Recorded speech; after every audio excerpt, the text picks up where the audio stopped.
اور یہ رب کا وعدہ ہے کہ جو میرے رسول سے وفا کرے گا پھر اس کو میں مرنے نہیں دوں گا۔ اقبال نے اپنا سارا فلسفہ شعر میں نچوڑا ہے کہ محمد سے وفا تو نے تو ہم تیرے ہیں، یہ جہاں چیز ہے کیا لوح و قلم تیرے۔ تو حضور کے نام پہ جن لوگوں نے وفا کی ہے رب نے پھر انہیں مرنے نہیں دیا۔ آج بھی سلطان صلاح الدین ایوبی کی قبر بھی زندہ ہے، آج نور الدین زنگی کی قبر بھی زندہ ہے۔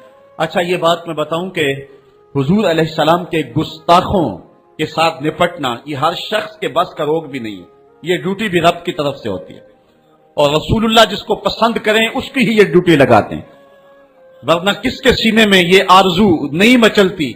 جب راجپال نے توہین کی تھی تو کون نہیں چاہتا تھا کہ اس کی گردن کاٹوں، لیکن سعادت مندی نصیب ہوئی تو غازی علم الدین شہید کو نصیب ہوئی۔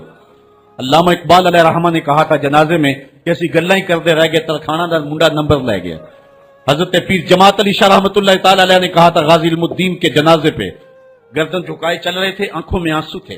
6 لاکھ لوگ حضرت غازی علم الدین کے جنازے میں شامل ہوا تھا۔ سید دیدار علی شاہ صاحب جب جنازہ پڑھانے کے لیے کھڑے ہوئے تو غش کھا کے گر پڑے، بعد میں جب اٹھے اور جنازہ پڑھایا تو کسی نے کہا حضرت آپ نے بڑے بڑے جنازے پڑھائے ہیں، کبھی یہ کیفیت آپ کی ہوئی نہیں ہے۔ فرمایا جنازے بڑے پڑھائے ہیں لیکن کبھی حضور کا دیدار نہیں ہوا ہے۔ آج پہلی بار یہ موقع ملا، ادھر جنازہ پڑھانے لگا، ادھر آمنہ کا لال بھی سامنے تھا۔ حضرت پیر امیر ملت علیہ رحمہ گردن جھکائے چل رہے تھے تو آپ نے کہا لوگوں میں نے بڑے بڑے بادشاہوں کی کہانیاں پڑھی ہیں، میرے دل میں کبھی یہ امنگ نہیں جاگی کہ فلاں بادشاہ میں ہوتا۔ جو فقیر ہوتا ہے وہ خود ہی شہنشاہ ہوتا ہے، اس لیے اس کے دل میں یہ آرزو کیوں پیدا ہو کہ وہ بادشاہ ہو، وہ خود ہی شہنشاہ ہوتا ہے۔ کہتے ہیں میں نے بڑے بڑے پہلوانوں کے تذکرے سنے ہیں، میرے دل میں یہ امنگ بھی نہیں جاگی کہ فلاں پہلوان میں ہوتا۔ اور پھر فرمانے لگے لوگوں میں نے بڑے بڑے ولیوں کے تذکرے سنے، میں نے کبھی یہ آرزو بھی سینے میں نہیں پائی کہ فلاں ولی میں ہوتا۔ لیکن آج غازی علم الدین کا جنازہ لوگوں کے کندھوں پہ جا رہا ہے، میرے دل میں آج یہ انگڑائیاں جذبات لے رہے ہیں، کاش آج اس چارپائی پہ جماعت علی شاہ ہوتا۔ یہ آرزو، یہ تمنا، یہ خواہش میرے دل میں انگڑائیاں لے رہی، یہ سعادت مندیاں ہیں، یہ خوش نصیب لوگوں کا مقصوم ہے، اور یہ مقدر والے لوگوں کو سعادت مندی نصیب ہوتی ہے۔ یہ یہودی یہ شروع سے پیغمبر حسن و جمال حضور علیہ السلام کی توہین و تنقیص کو شعار زندگی رکھتے ہیں۔ تو ایک زمانے میں انہوں نے سازش کی اور آقا کریم کے روضہ اطہر سے حضور کے جسد اطہر کو چرانے کی سازش کی، اور جس کی حفاظت میرا رب کرے کون اس محبوب کا بال بھی کر سکتا ہے۔ یہ جو کچھ ہو رہا ہے یہ ہمارا امتحان ہے، ورنہ جس کے سر پہ وارا فانا لا کا ذکر کا تاج میرے رب نے رکھا ہے، بھلا اس کی شان کو کوئی گھٹا سکتا ہے؟ جدا ذکر خدا بلند کرے کیڑا جمعہ حسن و بند کرے، اس ذکر دا حافظ آپ خدا پڑھو لا الہ، خود اللہ حفاظت کرنے والا ہے ذکر کی۔ یہ تاج رب نے محبوب کے سر پہ رکھا ہوا ہے، اس لیے چاند کی طرف منہ کر کے تھوکنے سے چاند کی نوری کرنوں کو میلا نہیں کیا جا سکتا۔ تھوکنے والے کا اپنا منہ گندا ہوگا، لیکن چاند کل بھی روشن تھا، چاند آج بھی روشن رہے گا۔ مدینے والے چاند کی عظمتوں کو کوئی گہنا سکتا ہی نہیں ہے، کیونکہ جس کے سر پہ وارفانا لکا ذکر کی چادر میرے رب نے تان دی ہے، اس کی عظمتوں کو کوئی گھٹا سکتا ہی نہیں ہے۔ یہ امتحان ہمارا ہے، یہ آزمائش ہماری ہے۔ اللہ اکبر۔ تو میں نے کہا کہ یہ سعادت مند لوگوں کا مقصوم ہوتا ہے۔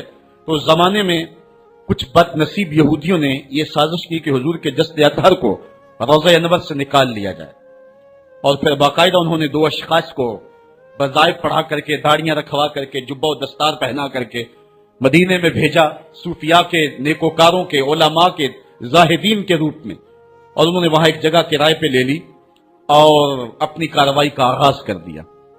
وہ اپنے کمرے کے اندر سرنگ کھودتے اور روزانہ مٹی نکالتے، اور رات کے اندھیرے میں بقی کے قبرستان میں قبروں کے اوپر مٹی ڈال کے آ جاتے، اور سارا دن تسبیح لیے اللہ اللہ کرتے رہتے۔ لوگ کہتے کہ یہ تو بڑے سالے لوگ ہیں، اور پھر لوگوں کو خیرات بھی کرتے، لیکن کاروائیاں اور انداز یہ تھا، لباس خضر میں رہزنی کر رہے تھے، اور یہ ڈاکو اور یہ رہزن لٹیرے ایک بہت خطرناک مہم پہ آئے ہوئے تھے۔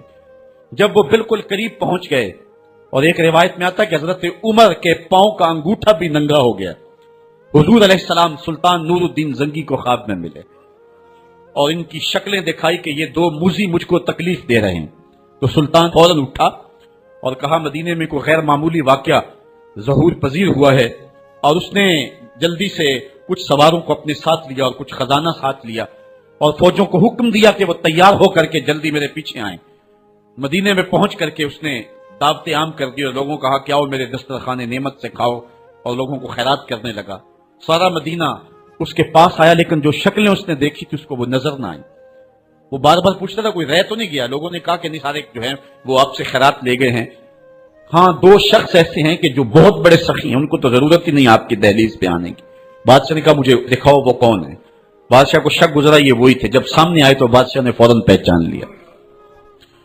کہا کہ میں تمہارے ڈیرے پہ جہاں تم رہتے ہو وہاں جانا چاہتا ہوں۔ بادشاہ تفتیش کرنا چاہتا تھا، جب دیکھا تو تسبیحیں لٹکی ہیں، مصلے بچھے ہوئے ہیں، قالین بچھے ہوئے ہیں۔ تو بادشاہ مصلہ اٹھایا، قالین اٹھایا تو نیچے پھٹا تھا، جب پھٹا اٹھایا تو نیچے سرنگ تھی۔ پھر بادشاہ نے ان کو جانوروں کے پیچھے بندھوا کر کے چروا دیا۔ اور میں نے تاریخ میں پڑھا سلطان نور الدین زنگی مدینے کی گلیوں میں پھر اس کے بعد روتا پھرتا تھا، اور اس کی آنکھوں میں آنسو تھے، اور کہتا تھا یا رسول اللہ تمہاری مہربانی کہ یہ ڈیوٹی میرے ذمہ لگائی ہے، ورنہ کائنات بھری پڑی تھی، یہ سعادت مندی میرا مقدر کہ اس نوکری کے لیے مجھے منتخب کیا ہے۔ اور پھر اس نے روضہ رسول کے ارد گرد جو ہے جہاں تک پانی آتا ہے وہاں تک جو ہے اس نے جو ہے زمین کھدوائی اور سیسا پگھلا کے اس کے اندر ڈال دیا کہ دوبارہ قیامت تک کوئی موذی اس کی جرأت نہ کر سکے۔ تو روضہ رسول کے ارد گرد وہ سیسا پلائی ہوئی دیوار ہے جس کو کھودا نہیں جا سکتا۔ یہ سلطان نور الدین زنگی کی زندگی کا یہ انوکھا باب ہے۔ آئیے اب سلطان صلاح الدین ایوبی کی کہانی بھی سنتے۔ یہ اسلام کا مجاہد اعظم، یہ حلال اور صلیب کی جنگوں کا ہیرو، اور جس پہ امت اسلامیہ کو آج بھی ناز ہے، اور آج صدیاں گزرنے کے بعد یہ سینوں میں دل کی طرح دھڑکتا ہے۔ سلطان ایوبی کا نام آج بھی دلوں پہ نقش ہے، اور اس کا نام سن کے مردہ جانوں کے اندر بھی زندگی کی حرارت پیدا ہو جاتی ہے۔ اس کے زمانے میں ریجینالڈ بدبخت ایک انگلستان کے شہزادے نے حاجیوں کے قافلے کو روک لیا اور ان کا سامان لوٹ لیا۔ انہوں نے کہا ہم حج پہ جا رہے ہیں، تو نے ہمارا سامان لوٹ لیا، ہمیں جانے دے۔ تو اس نے دریدہ دہنی کرتے ہوئے کہا بلاؤ اپنے نبی محمد کو جو تمہاری جان چھڑائے۔ بس سلطان صلاح الدین ایوبی تک یہ بات پہنچی تو میں نے تاریخ میں پڑھا کہ وہ دانت پیستا تھا، اس کی آنکھوں میں خون اتر آیا، اور اس میں کھڑے کھڑے قسم کھائی کہ جب تک اس ظالم کو کیفر کردار تک نہیں پہنچاؤں گا چین کی نیند نہیں سوؤں گا۔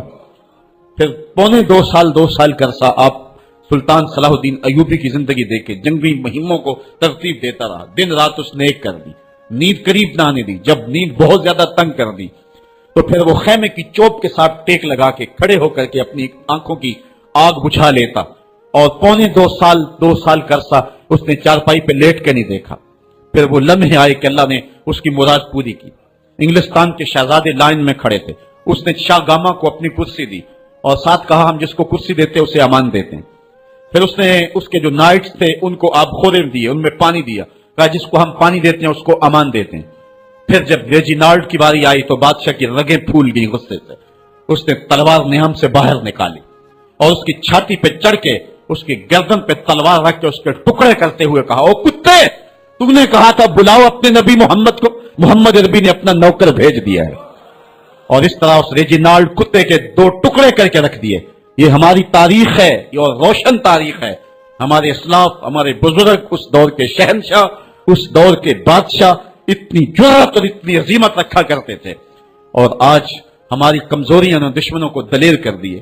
کبھی ایسا بھی اندھیر آیا تھا کہ سرے عام یوں توہین اور تنقیص ہوتی ہو پیغمبر حسن اور پیغمبر جمال کی، اور پھر 1 ارب 40 کروڑ انسان دنیا کے اوپر بستے ہوں، یہ بھی زمانے نے دن دیکھنے تھے۔ تو امت مسلمہ کی موت واقع ہو جائے اگر حضور علیہ السلام کی توہین باقی رہتی ہے، اس لیے امت کو پوری قوت کے ساتھ کھڑا ہونا ہے اور اپنے نبی علیہ السلام کی توہین کا بدلہ لینا ہے، اور یہ ممکن نہیں ہے جب تک جو ہے وہ ہم پوری دنیا کے اوپر غالب نہ ہوں۔ اللہ تعالیٰ امت کو وہ دن نصیب فرمائے کہ امت کا غلبہ اللہ تعالیٰ نصیب فرمائے۔ اس وقت ہمارا المیہ یہ ہے کہ ہمارے پاس عالمی لیڈر کوئی نہیں ہے، عوام کے جذبے یقیناً دیکھنے کے۔ سیریا کے بچوں کو میں نے دیکھا کہ وہ چھوٹے چھوٹے بچے، انہوں نے ہاتھوں میں کتبہ پکڑا ہوا ہے، اور میں اس منظر کو دیکھ کر کے کتنی دیر تک سکتے میں رہا۔ اس کے اوپر لکھا ہوا تھا اقتلونا ولا تسبوا لنبینا، ہمارے ٹکڑے کر دو لیکن ہمارے نبی کو گالی نہ دو۔ ان بچوں کے درد کی کہانی کلیجے چیر رہی تھی۔ یہ محبتوں کا عالم، وہ اقبال نے کہا تھا چمن میں رخت گل شبنم سے تر ہے، چمن میں رخت گل شبنم سے تر ہے، سمن ہے سبزہ ہے باد سحر ہے، مگر ہنگامہ ہو سکتا نہیں گرم، یہاں کا لالا بے سوزے جگر ہے۔ اس وقت امت بے امام ہے، امت کے پاس جو ہے وہ کوئی ایسا شخص نہیں ہے جو امت کی رہنمائی کرے، ملک بھی خالی ہے اور عالمی لیول پہ بھی ہم کسی امام سے محروم ہیں۔ اللہ نے وہ دن نصیب کرنے ہیں، ہم صفے سیدھی کریں، بس ہمارا کام اتنا ہے، صفے سیدھی کریں گے تو امام بھی اللہ بھیج ہی دے گا، اور وہ وقت آئے گا کہ اس کے جھنڈے نیچے ہم کھڑے ہوں گے۔ اور ہم نے تاریخ میں پڑھا ہے، کتب صحاح میں موجود ہے، بخاری اور باقی کتابیں اٹھائیں، ہمیں اس وقت کی بشارت دی گئی ہے کہ جب اساکر اسلام ترتیب پائیں گے اور پھر امام بھی آ جائے گا اور پھر امت مسلمہ وہ بانکپن پائے گی۔ یہ صحیح حدیث میں آتا ہے کہ اگر کوئی یہودی کسی پتھر کے پیچھے یا درخت کے پیچھے چھپ کر کے پناہ مانگنا چاہے گا تو وہ پتھر مسلمانوں مجاہدوں کو بول کر کے کہے گا ادھر آ، یہ ظالم میرے پیچھے چھپا ہوا ہے۔ وہ دن بھی اللہ تعالیٰ نے ہمیں دکھانے ہیں، اور پوری امت کے اوپر جھنڈا جھولے گا تو آمنہ کے لال کا ہی جھولے گا انشاءاللہ۔ آ ملیں گے سینہ چاکانے چمن سے سینہ چاک، بس میں گھل کی ہم نفس باد صبا ہو جائے گی، شبنم افشانی پیدا کرے گی میری سوز و ساز، اس چمن کی ہر کلی درداش نہ ہو جائے گی، آسمان سحر کے نور سے ہوگا آئینہ پوچھ، ظلمت رات کی سیما پا ہو جائے گی، شب گریزاں ہوگی آخر جلوائے خورشید سے، یہ چمن معمور ہوگا نغمہ توحید سے۔ وہ وقت انشاءاللہ آنے والا ہے، بس ہمارا کام صفیں سیدھی کرنی ہے اور صفوں کو ترتیب دینا ہے، اپنے جذبوں کو مرنے نہیں دینا ہے، اور یہ جذبے اپنی نسلوں میں بھی منتقل کرنے ہیں، اور اپنی نسلوں کو بٹھا کر کے حضور کی عظمت کی کہانی پڑھا کے جانا ہے ہم نے۔ میں نے سیریا کے ان بچوں کو دیکھا تو میں اپنے بچوں کو بٹھا لیا، میں نے کہا بیٹے پوری دنیا کے اوپر حضور کی ناموس پہ حملہ ہے، بتاؤ ہم کیا کریں گے؟ تو میرا 5 سال کا بچہ ہے، مجھے حمزہ کہنے لگا کہ ابو یہ جو تلوار آپ نے لٹکا کے رکھی ہے بیٹھک میں، اس کے میں پیچ خود کھول سکتا ہوں اور یہ میرے ہاتھ میں دے، ان ظالموں کو میں کاٹوں گا۔ میں نے کہا بیٹے مجھے یہی تجھ سے توقع تھی، اس لیے کہ تیرے جسم کے اندر خواجہ دین محمد مصطفی کی غیرت کا خون دوڑ رہا ہے، اور انشاءاللہ یہ ہماری نسلیں اٹھیں گی اور اسلام کے غلبے کا خواب ہم شرمندہ تعبیر کریں گے انشاءاللہ۔ تو اپنے بچوں کو بٹھائیں اور ان کو بتائیں اور ان کو حب رسول کے جام پلائیں، اور ان کے اندر محبت رسول انڈھیل دیں اور ان کے سینے کے اندر یہ حرارت پیدا کر دیں، اور وہ امت کے لیے اور نام محمد کے لیے ہر قربانی دینے کے لیے آمادہ ہو جائیں۔ انشاءاللہ وہ وقت دور نہیں ہے جب پوری دنیا کے اوپر اسلام کا جھنڈا جھولتا ہوا نظر آئے گا۔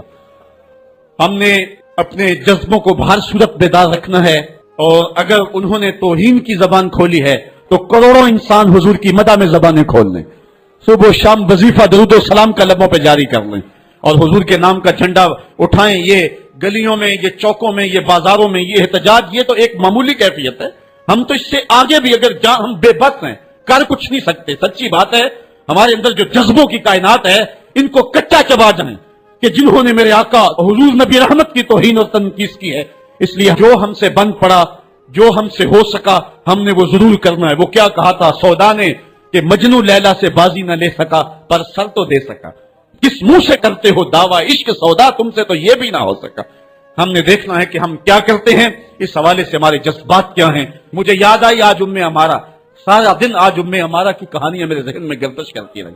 ہمارا غزوہ احد کی نامور مجاہدہ ہیں کہ جب بھگدڑ مچی اور کچھ تو خون ہونے لگا اور عجیب کیفیت بن گئی، تو اس وقت حضرت ہمارا خاتون ہیں جو اس جنگ میں ساتھ آئی تھی، کس کام کے لیے آئی تھی کہ کوئی زخمیوں کی مرہم پٹی کروں گی، لیکن جب دیکھا کہ حضور تنہا ہے اور تیروں کی برسات ہو رہی ہے، ہمارا تلوار لے کے میدان میں آ گئی، اور حضور نبی رحمت نے فرمایا کہ میں جدھر دیکھتا تھا مجھے ہمارا ہی نظر آتی تھی، اگر ادھر سے حملہ ہوتا آگے ہمارا کھڑی ہوتی، اگر ادھر سے حملہ ہوتا تو ہمارا کھڑی ہوتی۔ میں کہتا ہمارا تیرے نام پہ میری نسلیں قربان، جس نے محمد عربی کی آبرو کا پہرا دیا۔